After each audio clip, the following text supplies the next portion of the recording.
நான் சீமான் அவர்களை பற்றி சொன்னது, அவர் தேர்தல் வாக்குறுதியில அண்ணன் சீமான் அவர்கள் 2016 சொன்னது மொழிக் கொள்கை. இத்தனைக்கு தமிழ் தேசிய பேசுறார். தமிழ் பயிற்று மொழியா இருக்கணும், தமிழ்ல சொல்லிக் கொடுக்கணும். ஆங்கிலம் கட்டாய பாடமொழியா இருக்கணும்.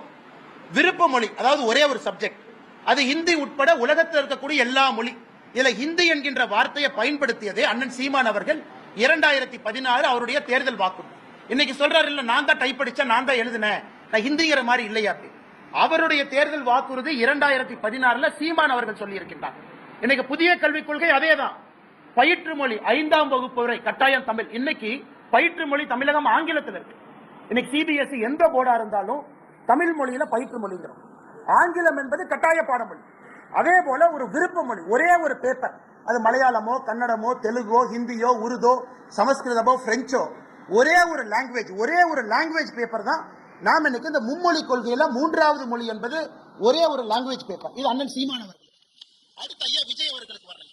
இங்க எத்தனை பேருக்கு தெரியும், அண்ணன் விஜய் அவர்கள் ஒரு தனியார் சிபிஎஸ்இ பள்ளி நடத்துறது.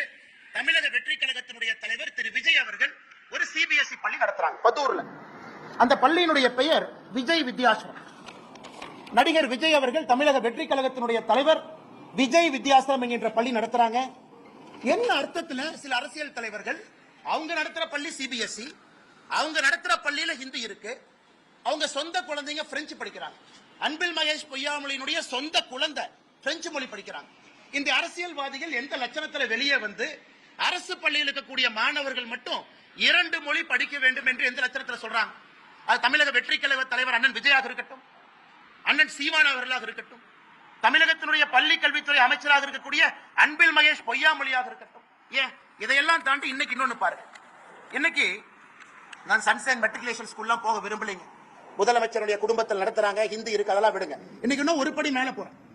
சென்னை பப்ளிக் ஸ்கூல், கலாநிதி வீராசாமி அவர்களுடைய எம்பி அவர்களுடைய குடும்பம் நடத்தக்கூடிய பள்ளி. இதுல என்ன போட்டிருக்காங்கன்னா, இது ஸ்டேட் போர்ட் மெட்ரிகுலேஷன் ஸ்கூல், ஆங்கில பள்ளி. English is taught as first language.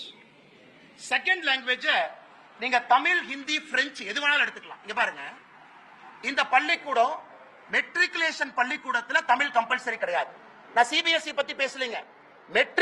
Matriculation பள்ளிக்கூடத்துல தமிழ் 2வது மொழி கிடையாது. நீங்க தமிழும் படிக்கலாம், ஹிந்தியும் படிக்கலாம், பிரெஞ்சும் படிக்கலாம். இதெல்லாம் மெட்ரிகுலேஷன் பள்ளியினுடைய நிலைமை. அண்ணன் ஜோசப் விஜய் அவர்கள் உட்பட, அண்ணன் சீமான் அவர்கள் உட்பட குடும்பத்திற்கு ஒரு நியாயம், அரசு பள்ளியில் படிக்கக்கூடிய சொந்தங்களுக்கு ஒரு நியாயம் என்பதை எந்த காரணத்திற்கும் ஏற்றுக்கொள்ள முடியாது. எதுக்கு ஆர்ப்பாட்டம் பண்றீங்க? வீண் ஆர்ப்பாட்டம் எதுக்கு பண்றீங்க?